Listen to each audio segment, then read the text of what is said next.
Dennis Prager here. Thanks for listening to the Daily Dennis Prager Podcast. To hear the entire 3 hours of my radio show, commercial-free, every single day, become a member of Pragertopia. You'll also get access to 15 years' worth of archives, as well as the daily show prep. Subscribe at pragertopia.com. Hi, everybody. Dennis Prager here. Great to be with you. Took a one-day vacation yesterday. It's the first day of the biblical holiday, known in English as, it's got two names, Tabernacles or Festival of Booths, where Jews who are serious about their Judaism build a booth, they eat in it, a handful sleep in it even, for the 7-day holiday. And it's the happiest time of the year. It's in fact called the happy time in the Bible. And we are told to be particularly joyful at this time. I feel it. I'm joyful pretty much all the time. But I buy the idea of a particularly happy time. So I was off yesterday because it says you shall do no work on that day, or the 8th day, which is its own holiday, but that's a separate issue. So I didn't broadcast. Here I am. Hi, everybody. Great to be with you, and it is a big day for me, and I hope for you. It is finally out. Today is the day that the next volume of my 5-volume commentary and explanation of the first 5 books of the Bible, the Rational Bible it's called, is out. It is Deuteronomy, the 5th book. That's true. That deserves applause. You know, when the book came in the mail a year ago, believe it or not, they delayed it because they wanted it to come out. It was delayed in the beginning because of the issue of lockdown problems in manufacturing and shipping. It's particularly good paper. The book is particularly beautiful. And they wanted it to come out before Christmas, which, believe it or not, is 2 months away. So I saw the book, and people often ask, so how does it feel to see your book in print? Well, of course it's a good feeling, but I will share with you, you'll get a kick out of this. The immediate reaction I had when I held the book, which has as much in it, in other words, my commentary is as long in Deuteronomy as it was in Exodus and Genesis. And I looked at it, and my immediate response in my own mind was, when did I write this? It's not like I don't have a full life. But I got to tell you, it is the great project of my life. And if you find me and what I say to be important in your life, then please get the Rational Bible, the latest volume. Get any volume. You can start. It doesn't matter what you start with. Truly, they all stand relatively independently. This was the book that the founders of America cited more often than any other. Isn't that amazing? How many people know that? I didn't know it. It was a historian at the American University who actually came up with that. He did the study. In second place was a French Enlightenment thinker named Montesquieu. But in first place was Deuteronomy. I'll share with you some of its phenomenal ideas in the course of the show today. So you can get it, Amazon, the Prager store, wherever you want. And I really hope you do. For your sake and for the country's sake. I make a fine living, not dependent upon a Bible commentary. That's a project of love and idealism. So, it's a life changer. Take a look at the reviews on Genesis and Exodus. The Rational Bible, out today. It's a very big deal. I have to finish Numbers and then Leviticus. Then I write my autobiography. And then a guide to Stamp collecting. Nah, I don't think so. I just thought I'd throw that out. Russia unleashes mass strikes, headline in the Wall Street Journal. The Ukrainians blew up a major bridge between Russia and Crimea.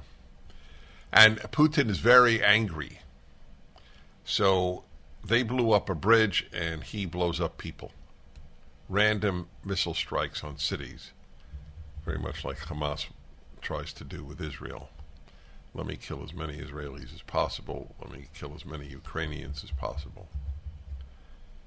It's a very bad situation that is taking place. Putin can't win and Putin can't lose. That's the dilemma which we face. If I were a president, he wouldn't have invaded. That's an arrogant thing to say, I fully acknowledge, but I have proof, because you'll note Russia invaded Crimea when a Democrat was in office, named Barack Obama, and he invaded Ukraine when a Democrat was in office named Joe Biden. Democrats only intimidate Americans. They don't intimidate anybody else. And that's something. It's sort of like the Talmudic saying, those who are kind to the cruel be cruel to the kind. The bad guys of the world prosper when Democrats are in office. Why do you think there was no invasion during the Trump administration? Think it's a coincidence? It's a great question to ask yourself if you hate Trump. If you hate Trump, you're preoccupied with his personal behavior, which I consider to be a childish thing to do. Utterly childish. I don't give a damn about any president's personal behavior. Like I don't give a damn about my surgeon's personal behavior. I only care if he performs surgery well. And that's all you care about too. Did you ever ask if your surgeon was faithful? Why not? I'm curious. Why not? I wrote about this 30 years ago. One of the first pieces I wrote about it when I used to publish my own periodical called, appropriately, Ultimate Issues. And I wrote a piece. It's in my book of essays, Adultery and Politicians. I said it's none of my business and I don't care. It's between the person and his wife and the person and God. I have no say in the matter. I only care if a president helps my country. Whether the president is a shining beacon or not, I don't look for shining beacons in the political sphere, to be perfectly honest. We're not electing angels, we're electing presidents in a very filthy world. Ukrainians died because people elected a Democrat. Okay? That's a fact. And it doesn't mean a damn thing to one Democrat. Not a thing. And people who hate Trump, they're so preoccupied with their hatred. And by the way, they're as preoccupied with their hatred as some people are preoccupied with their love. I thought he was the greatest president since Lincoln, but I'm not preoccupied with loving him. I'm preoccupied with America, and I'm preoccupied with fighting the left, which hates America. Those are my preoccupations. Trump is not my preoccupation. Not once during his administration did I use the term Trump derangement syndrome. I thought it was over the top. I no longer think it's over the top. I actually think people have stopped thinking in any rational way in many cases. They won't talk to a parent because the parent voted for Trump. They won't let the parent see the grandchildren because the parent voted for Trump. You're a sick dude. You're a bad and sick dude to unleash such hatred at your parents. God, there's something deeply wrong with an adult who severs relations with a Trump voting parent. You are a sick puppy.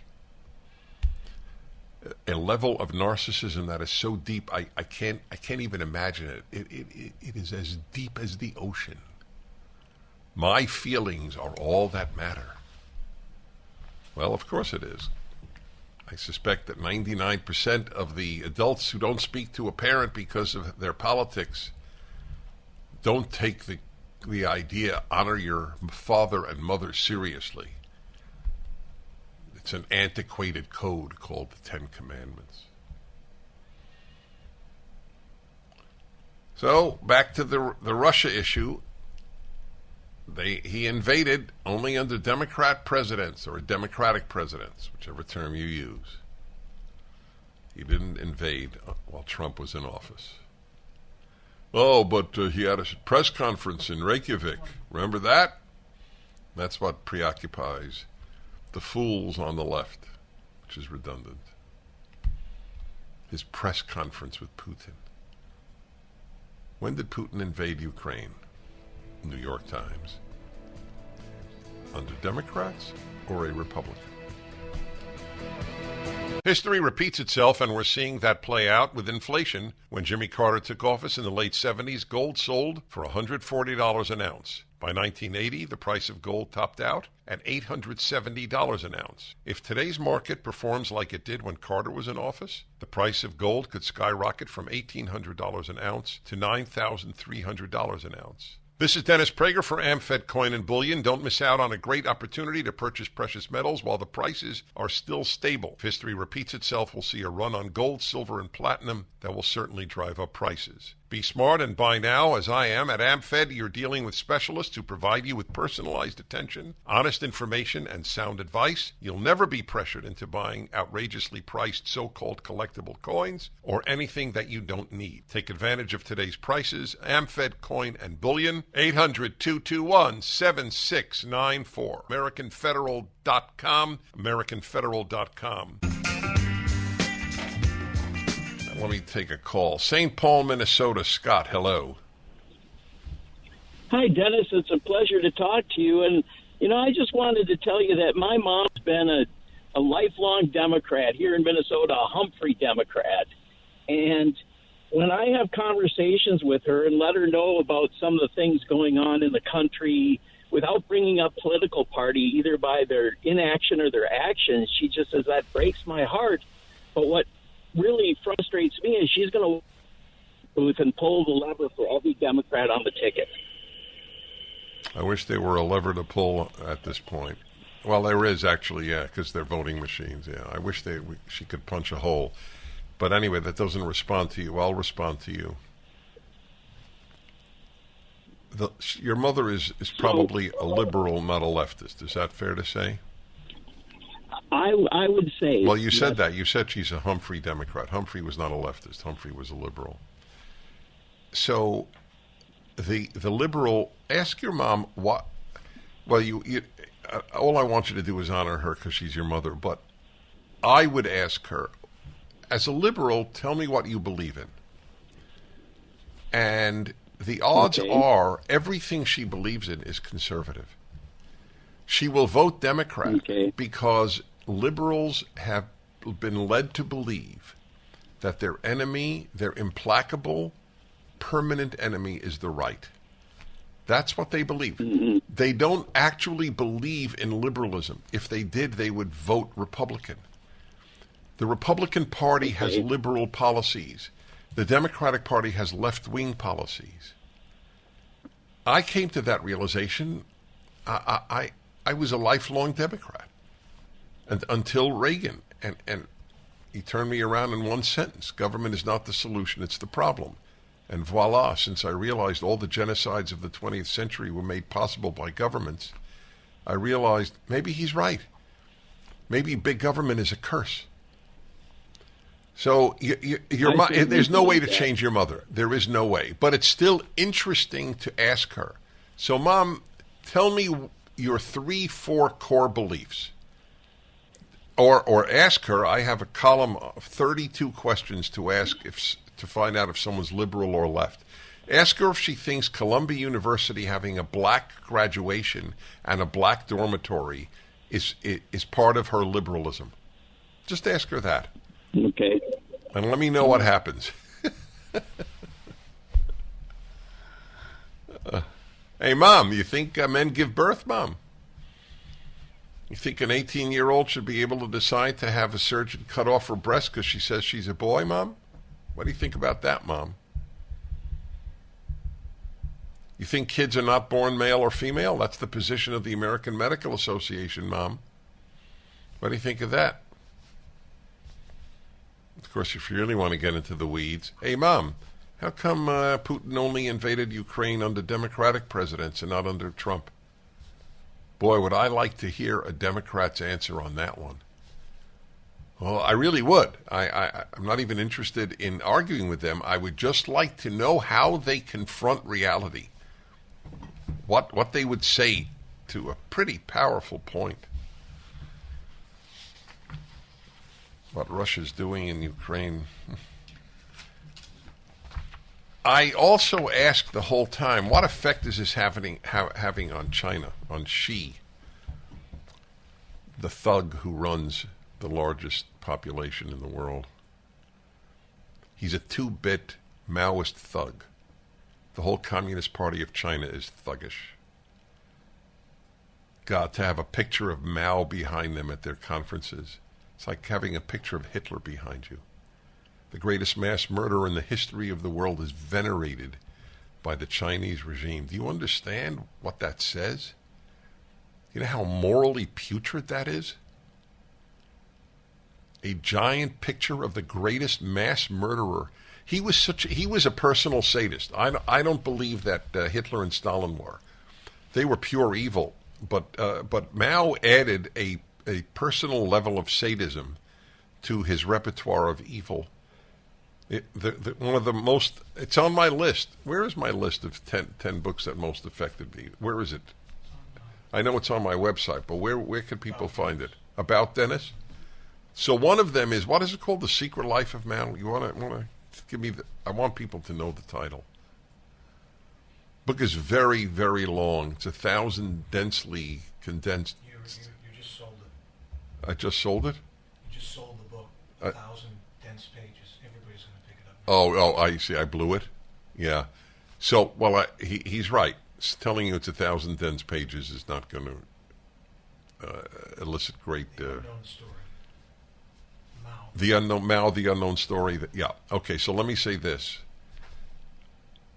I don't have a big attention span. If something doesn't hold my interest, my mind goes elsewhere. It's just the way I'm built. I always have.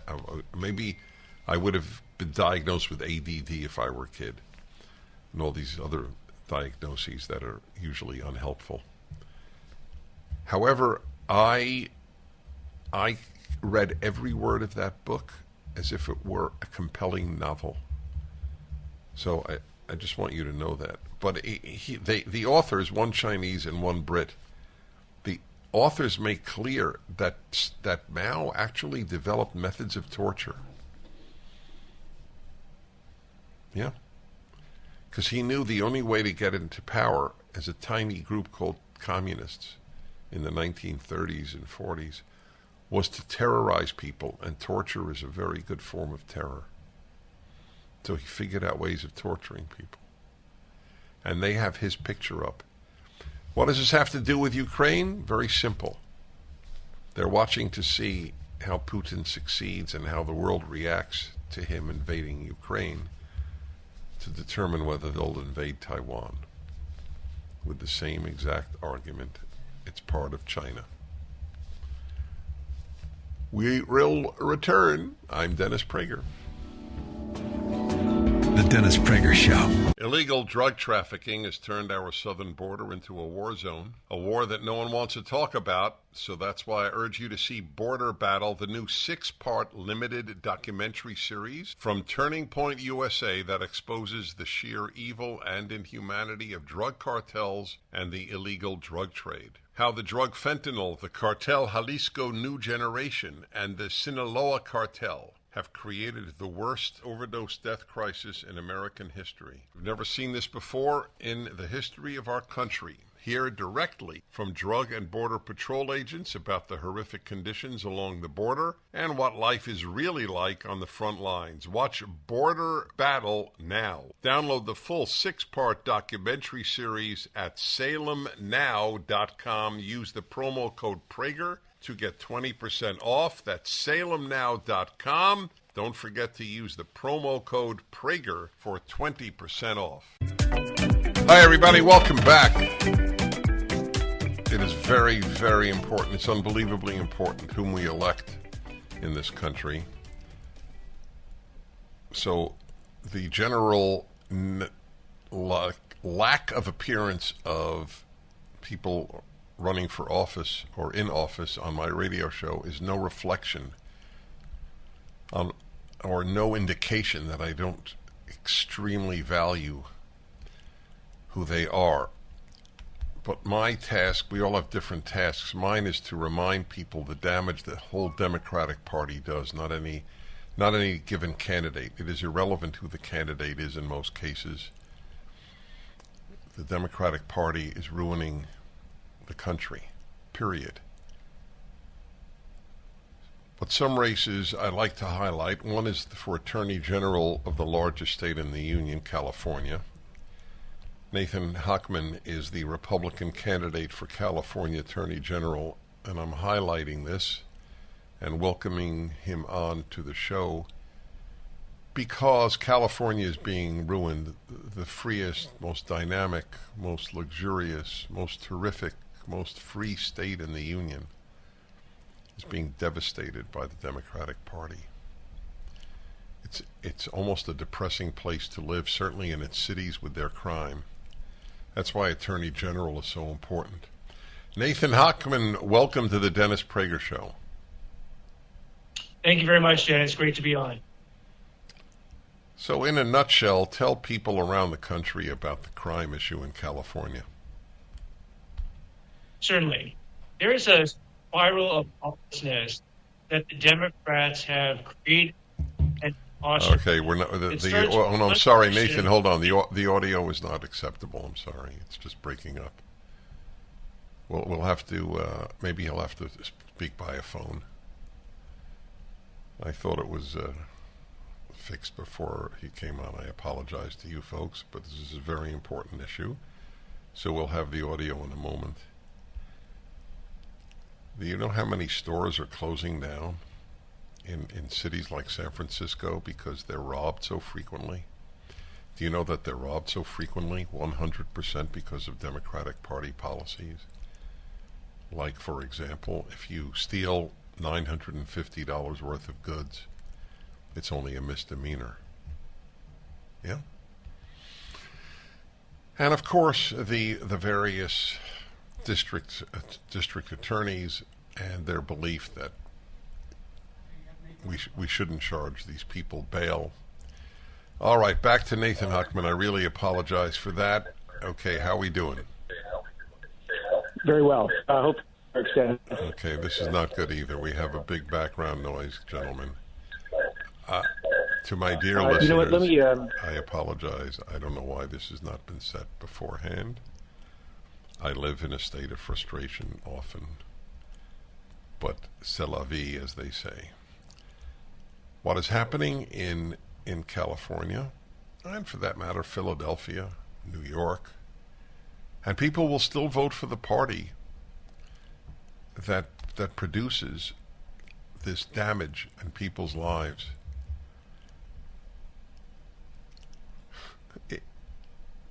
Anyone who thinks that the human being uses reason most of the time is just wrong. People are guided by passion and feelings. That's why the Bible so warns you not to follow your heart. That alone is worth being biblical about. Okay, so we have you on phone. All right, so we don't have you on video. It's all right. It doesn't matter. Nathan Hochman, you're too important. I'm sorry about all this. All right, you're clear now. Okay. Great. Okay. Great. But what I was saying is that what the Democrats have created and fostered in California is a spiral of lawlessness. And it starts with one person leaving a small business in any major city where they can steal just under $950, and the criminal knows that the prosecutor will not bring the case, the police will not arrest because the prosecutor will not bring the case, and they walk out without any consequences. Well, one person leads to 3 people running out of a CVS, 10 people running out of a Walgreens, 80 people we saw running out of a Nordstrom's, 100 people doing a flash mob recently in a local LA 7-Eleven, smash and grab robberies follow home robberies and a double-digit rise in homicide. That spiral of lawlessness can be stopped. Okay, so hold on there, Nathan Hochman. When we return, because we had these technical delays, when we return, I want to know, will you debate your opponent for Attorney General of California? And if you have, and what he or she, I don't know who your opponent is, says about what you just said. I'm really curious to hear. Nathan Hochman, Republican candidate, Attorney General, California. Most of us know that being online means that everything we do is under constant surveillance, whether it's big tech companies creating detailed profiles of our personal lives or government agencies scanning our emails even when we haven't done anything wrong. Our privacy has never been more at risk. How can we make sure our personal information stays private? The first thing is to switch to a secure email service such as Start Mail, which keeps emails safe. Every email can be encrypted or protected with a password, which means no one can read, scan, or sell your private information without your consent. When you delete an email, it's gone forever. Another thing I like about Start Mail is that you can generate unlimited disposable email addresses, so I never have to give out my real email anymore. Switching to Start Mail is simple. Your emails and contacts are transferred in a few clicks. Sign up with Start Mail today and you'll get 50% off your first year. Go to startmail.com/Prager. Hey everybody, how you doing? Thank you to Amale Panobi sitting in for me yesterday. She's this marvelous, brilliant young woman who has her own podcast with PragerU, and PragerU and Salem do a lot of things together, which is great. We all have the common goal of liberty and the American project. Unapologetic is the name of her podcast. It's a good name.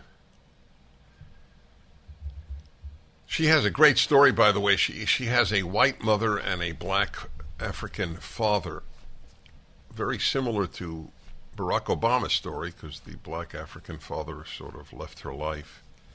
She was raised, as he was, by a left-wing mother. It's an interesting, really, the parallels are quite remarkable. The difference is he stayed left-wing and she didn't. But she was certainly active with her mother, and as a person of the left, she has a Black Lives Matter tattoo.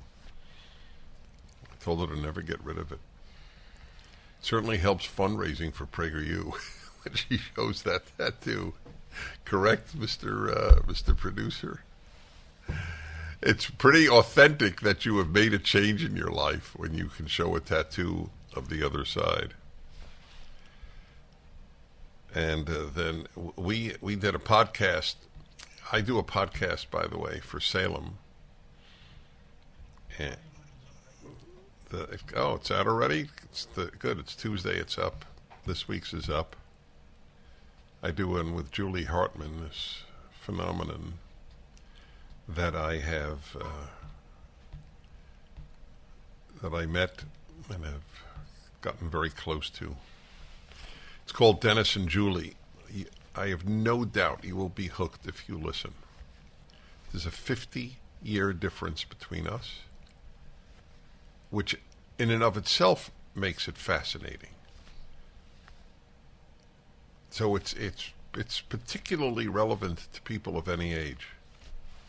It's called Dennis and Julie. You can watch it on YouTube, and you can hear it at Salem News? Where Salem Podcast Network, or anything, Spotify, the usual crowd, and anywhere you get your podcast. Dennis and Julie. It's fun to watch, though. Normally, I don't think it matters much, like on a radio show, but in a podcast, and especially when you have this duo of us, you'll see what I mean. So a caller called last hour and hung up, said he's a graduate of Columbia and there is no black dorm at Columbia University. And I looked into it, and I could not substantiate that there was a black dorm at Columbia University. There's black graduation. I think at a time that there was, but I couldn't verify it. But it is so important to me to never mislead you in any possible way that I will now say there's a black graduation ceremony at Columbia, and that at Wesleyan there is a black dorm. There are colleges with black dorms, but I want to thank that man because I never want to repeat something that isn't true. I read it. I did some research during the break, and some places claimed that there is one, but I could not find substantiation for it. And that's what matters. So anyway, I won't say that again. I'll just say black graduation ceremonies. And that there are colleges with black dorms. But I could not substantiate that at this time Columbia has one. So that's very important for me to share with you.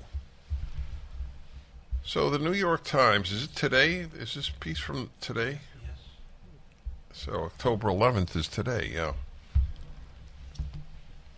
So Jemiason Webster is a clinical psychologist and psychoanalyst. That means he's a psychiatrist who has a special extra degree in psychoanalysis. He's gone the whole distance.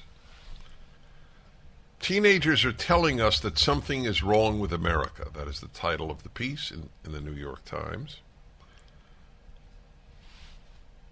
The piece is as sick as the young people Dr. Webster is treating. Let me read to you. This is what the sophisticated on the left believe. We all know that there is a spectacular crisis among many young Americans. So here is what the left believes the crisis is about, and that will tell you a lot about it. Incidentally, the left is the cause of much of this problem. What the left has done to the culture, what the left has done to young people, making war on everything that is beautiful in their life, from beautiful art and music, to religion, to patriotism. They've given them nothing but darkness. I'll prove it to you. Listen to the piece.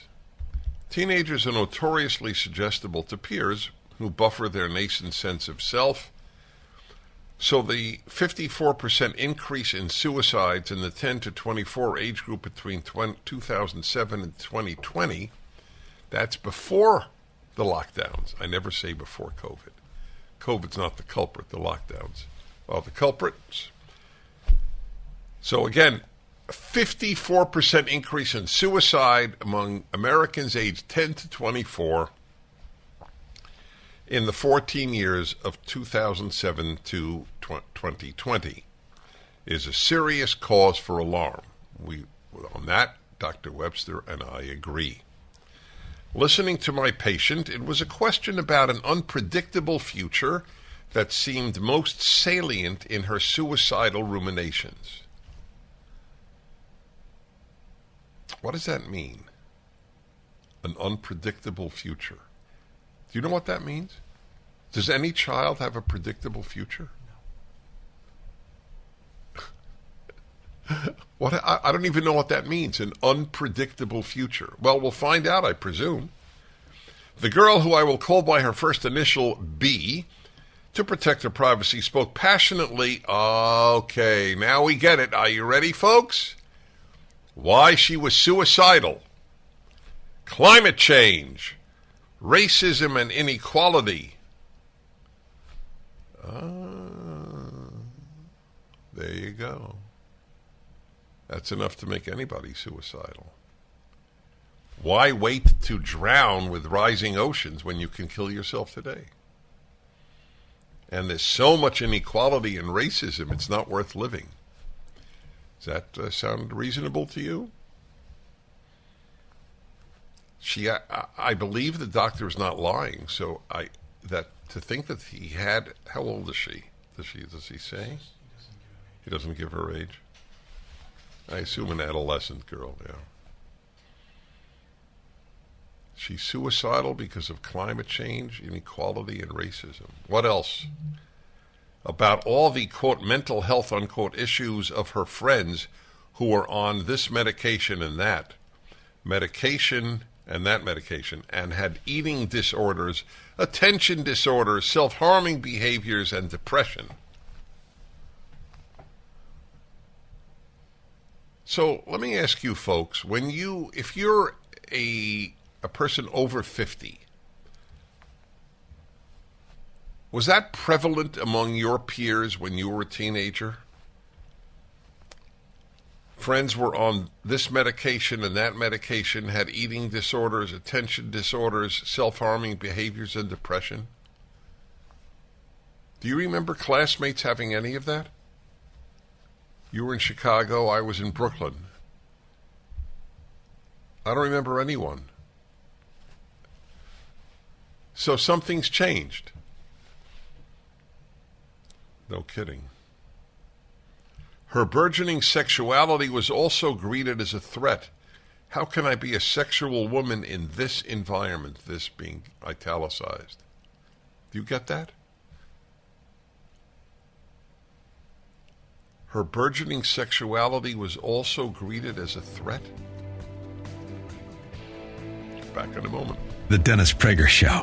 Illegal drug trafficking has turned our southern border into a war zone, a war that no one wants to talk about, so that's why I urge you to see Border Battle, the new 6-part limited documentary series from Turning Point USA that exposes the sheer evil and inhumanity of drug cartels and the illegal drug trade. How the drug fentanyl, the cartel Jalisco New Generation, and the Sinaloa cartel have created the worst overdose death crisis in American history. We've never seen this before in the history of our country. Hear directly from Drug and Border Patrol agents about the horrific conditions along the border and what life is really like on the front lines. Watch Border Battle now. Download the full 6-part documentary series at salemnow.com. Use the promo code Prager to get 20% off. That's salemnow.com. Don't forget to use the promo code Prager for 20% off.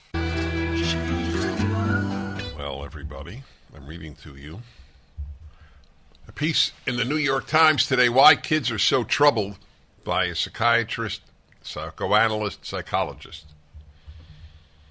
Dr. Webster. It's unbelievable to read this. He's talking about his first patient, an adolescent girl who was suicidal because of climate change, racism, inequality, and the mental health issues of all her friends. Congratulations to the left on screwing a generation. Never in American history have kids been so hurt by a political ideology as the left. Remember, the left ruins everything it touches. Everything. Everything. Including kids. Yes, the pandemic exacerbated a groundless feeling. And no, it didn't. The lockdown did. They all say pandemic. It was the lockdown. They didn't lock down in Sweden. Bet you those kids are not as screwed up as ours. But the way adolescents investigate their world for its failings, that's new. It's both new and not new. Every adolescent sees, my parents, they're hypocrites, they screwed up the world.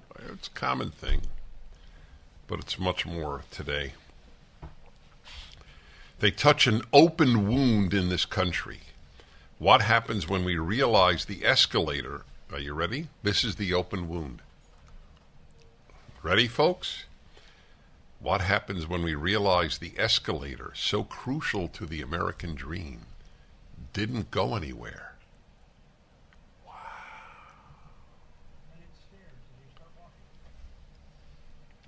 Well, so My technical producer, Triple G, the gentle Gentile giant, said, then it's stairs. No, an escalator that doesn't go anywhere is not a staircase. It's the opposite. It's an escalator that just keeps moving, but it doesn't go anywhere. But it was a good try. What happens when we realize the escalator so crucial to the American dream didn't go anywhere? Wow, the left's view of America. This psychiatrist is sick. And maybe never really worked, at least not for many. Oh, really? Who didn't it work for? Who tried to get on the escalator in America and it didn't work for them? How many people? The escalator in America worked for more people proportionately than in any other country on the face of the earth, which is why everybody wants to move here. Well, let's put it this way. People from virtually every country want to move here, or did want to. I wouldn't want to move here now. What the left has done to this country, they've done more damage to this country than the left in Sweden has, or Denmark, or Norway, or almost any European country. Even Macron, the left-wing president of France, said we don't want to import America's wokeness. They think it's sick to say men give birth in Europe. You know that? Most European liberals think it's sick. Betcha he would say this Dr. Webster. Yes, the pandemic exacerbated... Oh, I read that. Yeah, so the escalator didn't work. Not for many. Really, the American escalator didn't work for many. Let us crap on America more. And then wonder why kids feel alienated. Hey kids, you live in a stinking country, but you should feel happy about that. That shouldn't disturb you. B, that's his patient, the girl patient, also spoke to the contradictions of her parents, who seemed unhappy in their work. This is an interesting insight into the parents. In their role as parents, I want you to hear this. This is the list of why her parents are unhappy. They're unhappy in their work, in their role as parents, in the privileges accorded to them, along with those denied to them, and were enraged by the political environment on all sides.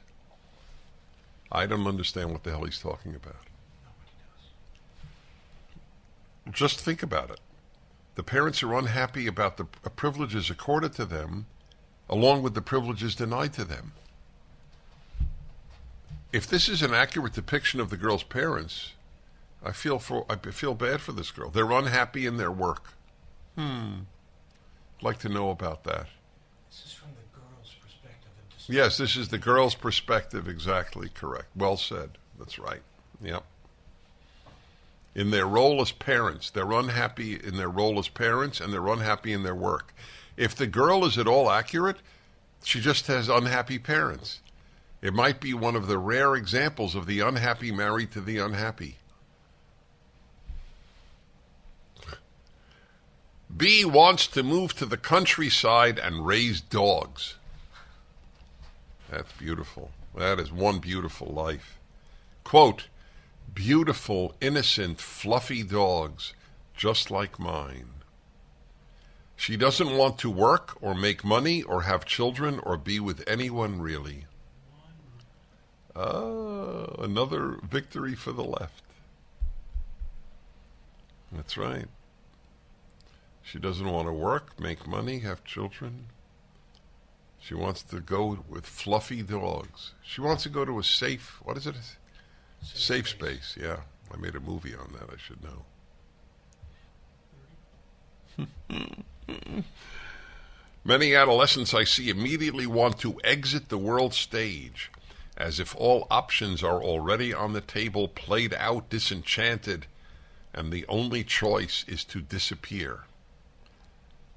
Well, sounds to me like if you went to this guy with those problems, they would get worse. We return. I'm Dennis Prager. Turns out that the psychiatrist is a woman. I thought it was a man, Jameson Webster. It doesn't matter, but I thought I'd note it. I mean, I don't know for sure that Jameson Webster identifies as a woman, but we identify her as such anyway. This article in the New York Times is the shallowness of the left. Every leftist is intellectually shallow. Every single one. Not every liberal, not every conservative. And some liberals are shallow and some conservatives are shallow. But every leftist is. You can't be a deep thinker and be a leftist. It is not possible. You would never reach the conclusions that leftists reach. Dividing the world by race and gender rather than by good and evil. Not to mention the staggering absurdities that one has to believe. The gender assigned at birth, that very rape of language. Biology assigns you a sex, not the hospital.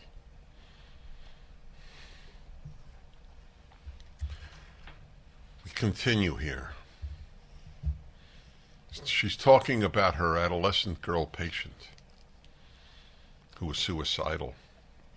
She doesn't want to work or make money or have children or be with anyone, really. Incidentally, as I point out with every New York Times opinion piece on young people, they never mention the absence of God, religion, or the Bible. It doesn't mean crap to a leftist. It's all junk. The greatest solution to the question of meaning in life is religion and a religious community. A Bible is a source of wisdom. Not to mention, of course, American patriotism, love of country, hierarchy of parents and children. Hierarchy. The curse of the left. They hate it. Parent is above me and God is above my parent. That's the hierarchy of the Bible. To a leftist, that's drivel. Whatever is deep is drivel to them. Many adolescents I see immediately want to exit the world stage. What does it mean to exit the world stage? Do you know what that means? What adolescent is not exited from the world stage? Who's on the world stage? I mean, I'm taking it literally. Maybe she means it figuratively. I think she does. Sort of, stop the world. I want to get off. So stop the world. I want to get off. Right. I want to check out. Okay. Fair enough. As if all options are already on the table, played out, disenchanted, and the only choice is to disappear or take medicine, get famous, detach. Isn't that odd? Disappear or get famous? I'm not trying to pick on it. There's not a coherence to the thinking. All options are already on the table. What does that mean? Do you know what that means? I'm serious. Do you know what that means? Played out, disenchanted, and the only choice is to disappear or get famous. Aren't they opposites? It's like the statement earlier. What is it? The parents lament their privilege and their lack of privilege. Or detach, other versions of disappearing, suicide being the most extreme. When B spoke about her gender identity, something suicidal broke through.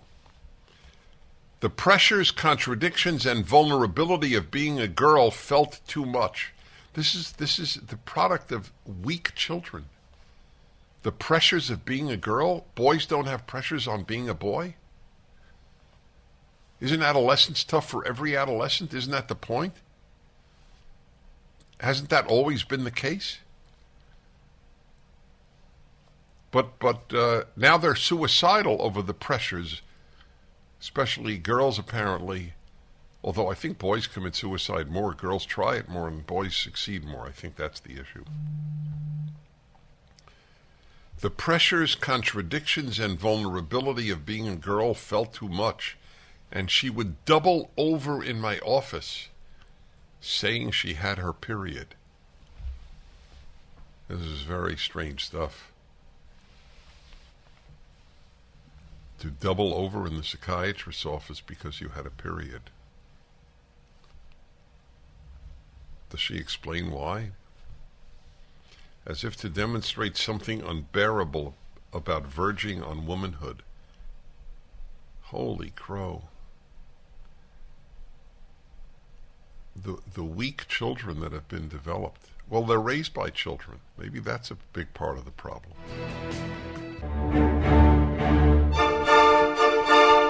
Well, everybody, it's the Ultimate Issues Hour, the third hour every Tuesday. Some great issues of life. It could be called the Wisdom Hour, but that would sound pompous. But that's the purpose of it, is to explore what makes you wiser. Wisdom is the root of goodness, not good intentions. Good intentions are the root of nothing.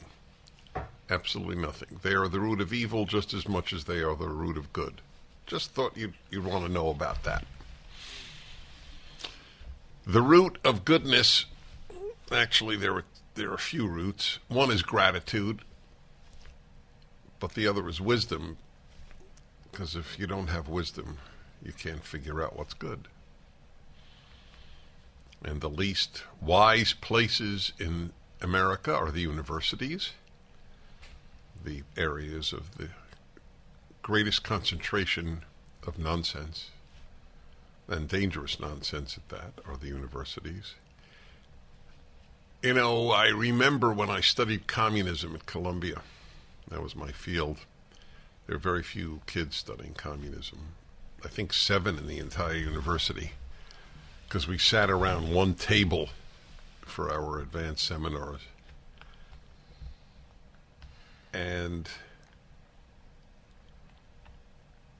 we understood this issue. Studying communism was a way of understanding.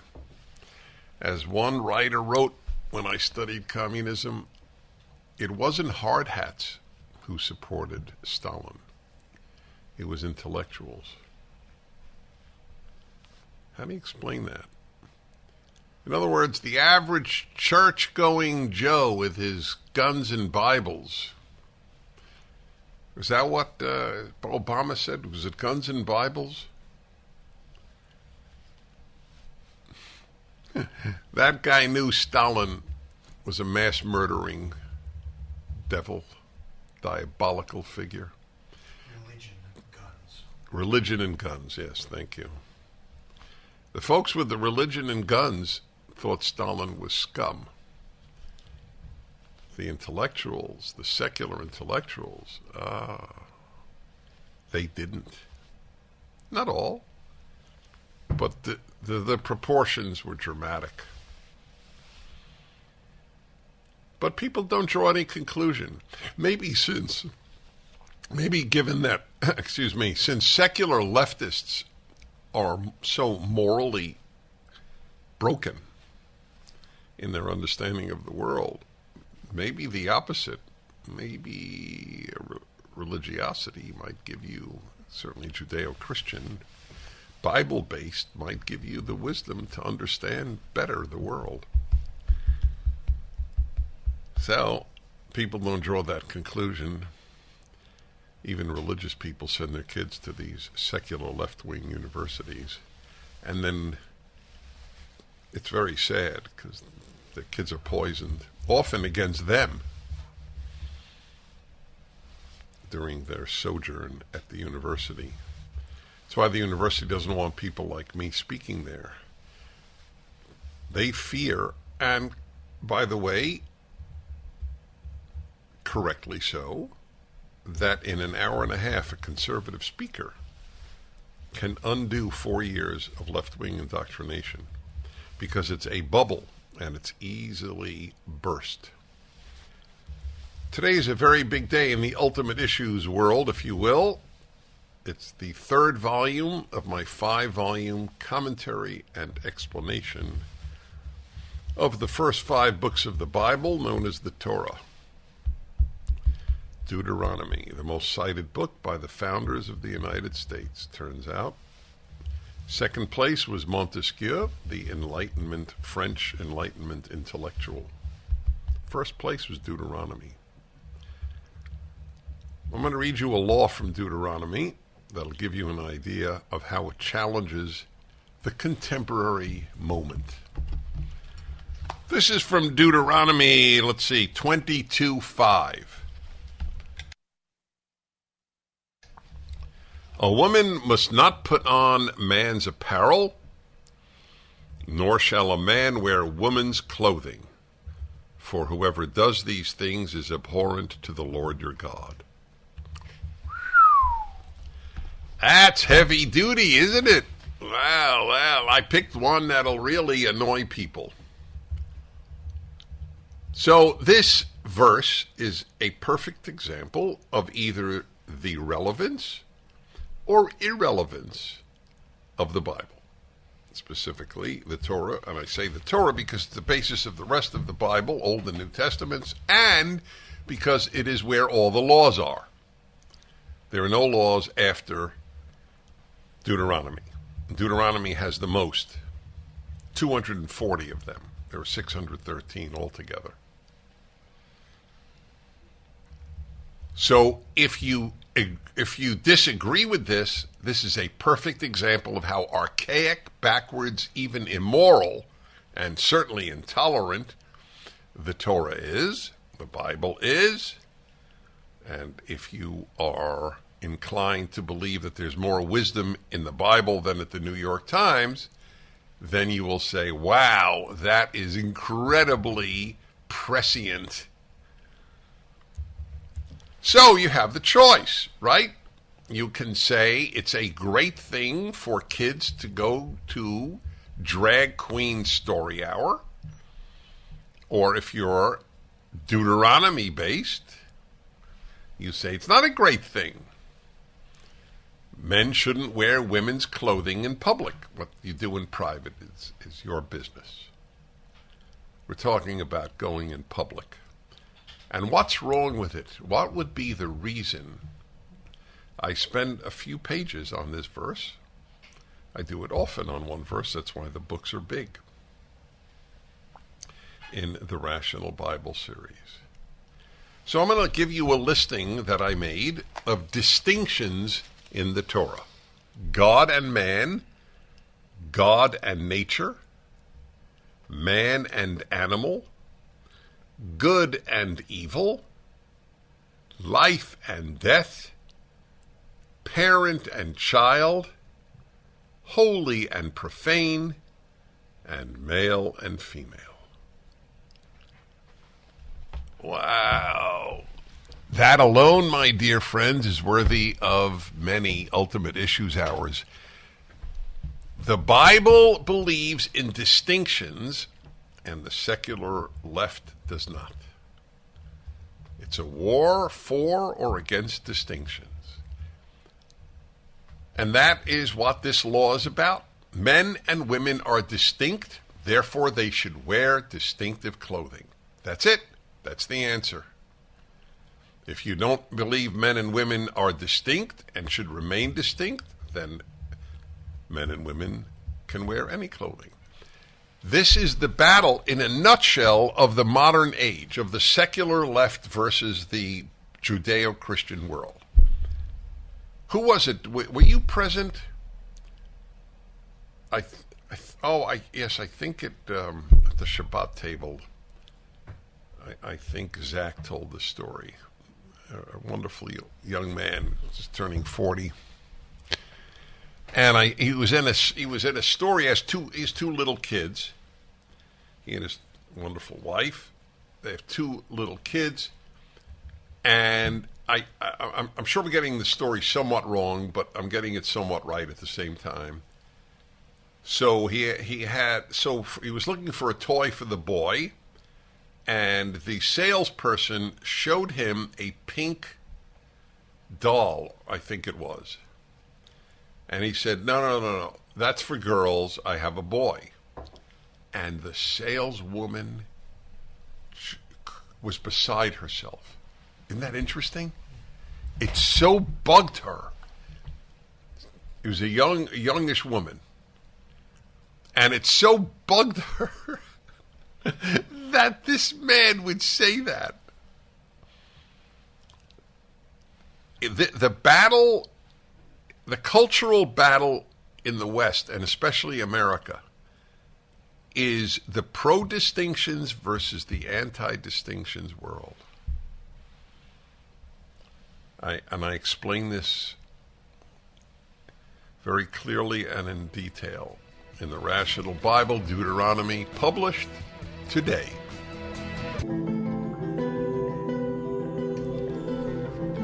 This is the Ultimate Issues Hour on a big day. I hope for you as much as for me, because of the publication today of the third volume of my Rational Bible commentary on the first 5 books.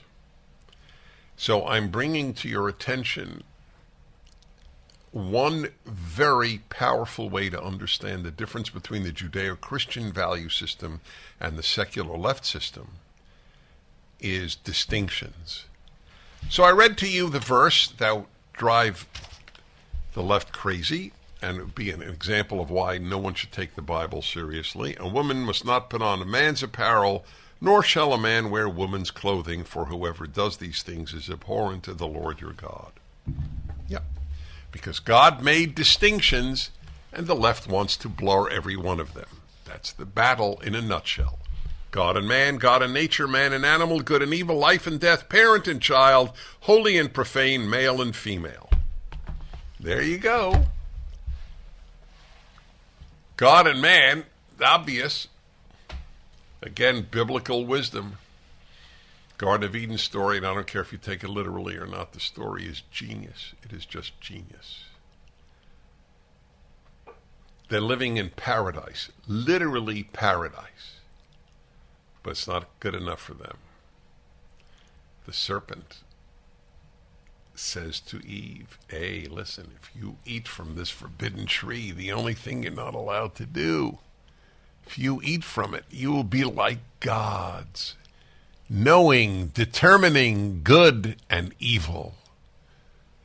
That's the battle. Who determines good and evil? This book or your heart, which you're warned never to follow? Don't follow your heart or your eyes. Big warning. That's wisdom. Follow your heart is anti-wisdom. This is big stuff, my friends. Why these books, I think, are very important. They make all this clear. Man and God is one distinction that's being erased. God and nature is another. Nature is now God. Mother Earth, Gaia, right? The goddess Earth.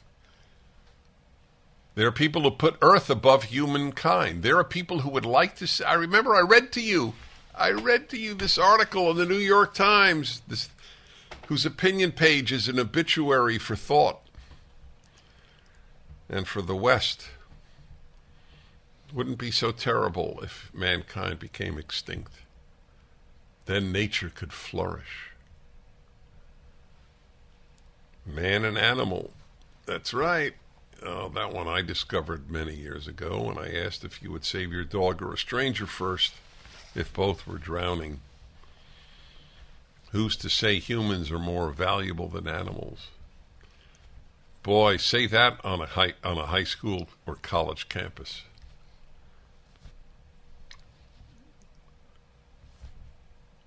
What if they had a billboard at a high school or a college?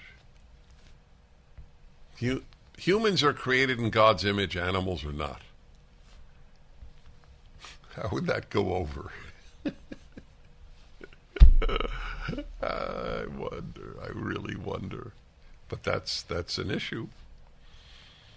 People for the Ethical Treatment of Animals has a campaign called Holocaust on Your Plate, in which it equates the barbecuing of chickens in America with the cremating of Jews in the concentration camps, the death camps. Yes, it equates them. Who's to say a human is more valuable than a chicken? You understand that secularism, the post-Judeo-Christian, post-biblical world, is crazy? Yeah, you got that. That is morally crazy. My books are an antidote because they explain this confrontation. It's out today, The Rational Bible. If I've touched your life, I hope you get it, not as a favor to me, but if it takes doing a favor to me, I prefer you do that than even give me a box of cigars.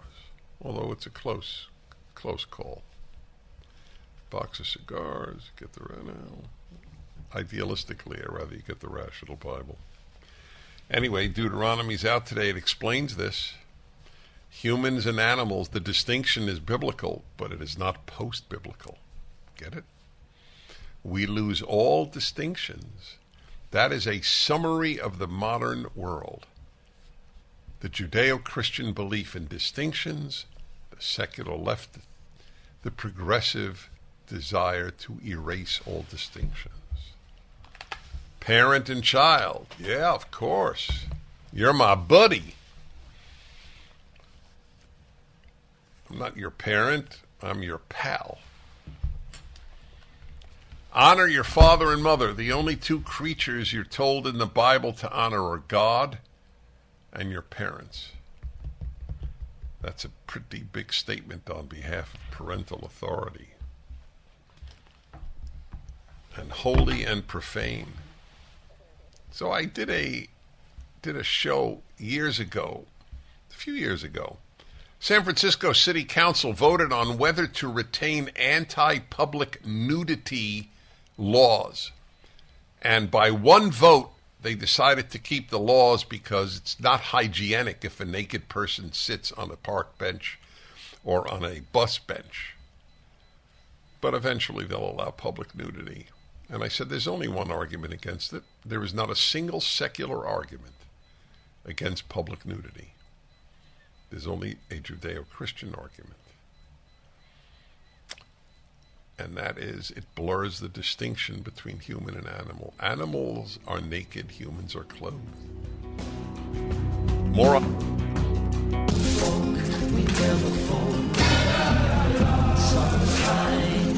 Hey everybody, Dennis Prager here, elucidating, illuminating, extrapolating the differences between the Judeo-Christian / biblical worldview and the secular left, which is the dominant one in the West and especially in America. And I'm using one sentence or a verse in Deuteronomy, the 5th book, which my commentary, The Rational Bible, the 3rd volume of the series, is out today. It's a big day. I don't just think a big day for me. If it's just a big day for me, then it's not an important day. But explaining the greatest book that has ever been written is important. So I'm taking a verse that would clearly anger and breed contempt and hatred for the Bible, just to show you. You remember, I prefer clarity to agreement. You don't agree, that's fine, but let me make it clear what the distinctions are.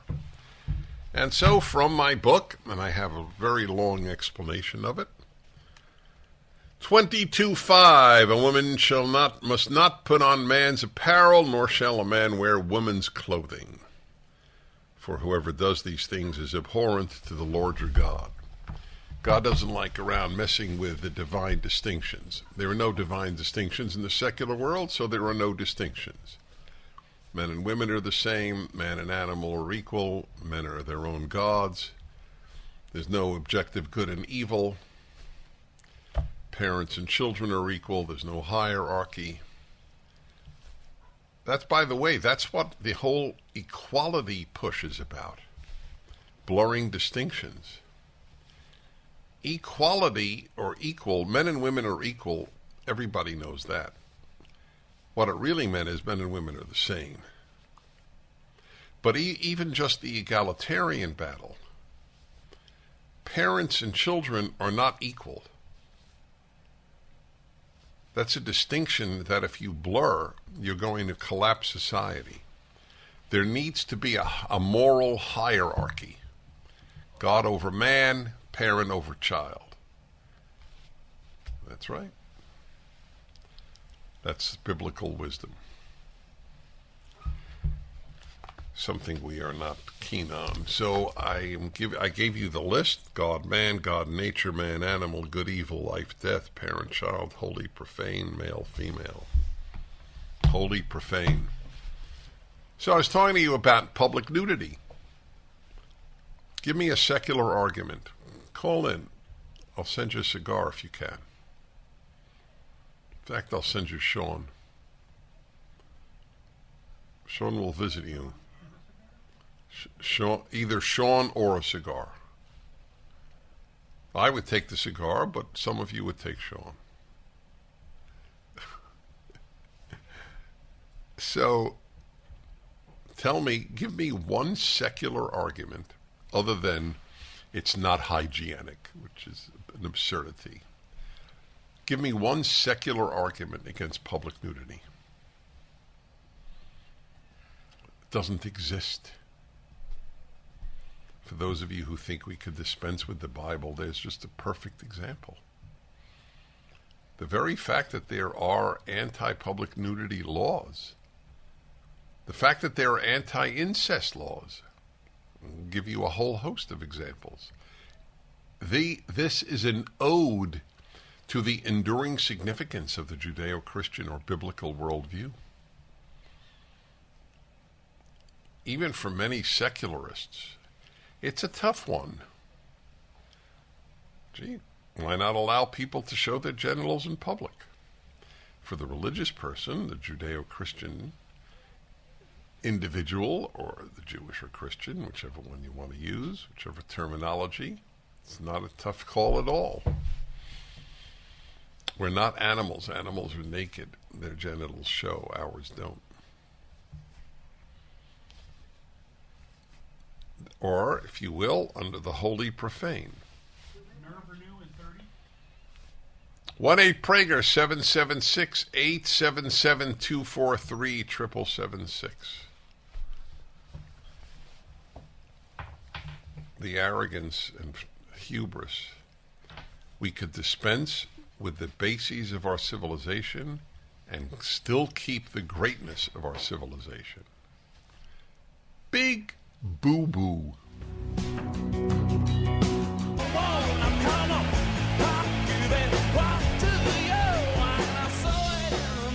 Okay, all Dennis Prager here. I'm taking one verse from the entire book of Deuteronomy. Give you an idea of how relevant and challenging this stuff is. Man shall not wear woman's clothing, nor a woman man's clothing. It's part of the basis of civilization created by the Bible, Western civilization. Distinctions. All right, on to your calls. The famous Daniel of Bloomington, Minnesota. Hello. Dennis Prager. I can't believe I got on. As a born-again Christian, you are my rabbi. I've met you a couple times. I've read 3 or 4 of your books. Thank you. I will acquire Deuteronomy very shortly. Here's my question, and it might sound silly to many, but it's not silly to me. In regards to what you're specifically talking about, how do you deal with the issue of the traditional Scottish kilt? I have an answer for you, and it's not a silly question at all. It's a completely legitimate question. The answer is men's clothing and women's clothing is societally determined. And that's it. There's no objective answer to what is women's clothing. Every society has declared it. So what Deuteronomy is saying is within your society, there is women's clothing and there's men's clothing, and they should be restricted to the sex of the clothing. So if the kilt is worn by men in a society, then it's not women's clothing. Thank you, Rabbi. Thank you. Thank you. It's one of the great... oh, my God. Shauna, you got it? You know what? He's a chauvinist. And you just say say Scotch tape and he gets excited. Say Scotch whiskey, he gets really excited. Anyway, that was a very, very important question because clearly the society has determined what is men's and what is women's, and that's what is not interchangeable. That is good. Let's see. Oh, that's funny. Al has a funny... I'll take it. Al in Dallas. Hello. Dennis, it's so great to talk to you today. I wasn't planning on calling. But you have an answer to my challenge. Yeah, and you cost me some money, too, so I want you to know that. What was the money spent on? Well, I figured I would get a good laugh if I could record this call and play it back in later times with friends. But I didn't have any good utilitarian blank tape hanging around. I only had very expensive, high caliber recording tapes that I used for music, so I had to unwrap one of those. Oh my God! And plug it in. That is hilarious. That is how I cost you money. Oh yes, my God! All right, so go on. Give your answer to the secular argument against public nudity. It's money well spent, Dennis. Thank you. The argument is very simply public nudity. The secular argument is it could cause some very serious traffic accidents. Al, you're a crack up. Sean, you want to visit Al? You would have a cigar with Al. He's in Dallas. There are nonstops constantly to Dallas. So that's right. That is a secular argument against public nudity. It would cause accidents. But it would be interesting to know which sex would provoke more accidents, naked men or naked women. I'll leave it at that, but it's a funny response. I appreciate that, Al. Take care. All right. Plymouth, Minnesota. This is Minnesota Day on the show. Jeff, hello. Hello, Jeff. Yes, hi, Dennis. I thought of something that the left loves to make a distinction over, and that's skin color. That's right. Well said, and here is the interesting response. I've thought about that, too. That is not a divine distinction. I made, or biblical distinction. I offered you a list of biblical distinctions. Man, God, man and nature, man and woman, good and evil, holy and profane, parent and child. That is not a biblical distinction, black and white, or any racial distinction. God doesn't care about race. God cares about sex, or gender, as the left have redefined it. It says God created the human being in Genesis, male and female, he created them. Not God created the human being, black and white, he created them. There isn't even a mention of black and white. People who talk about Ham's curse and defended slavery on the basis were biblical ignoramuses. Which happens So that was another important call. The distinction, saying that racial distinctions are significant, is not only non-biblical, it's anti-biblical. We are all created in God's image, every color. All right.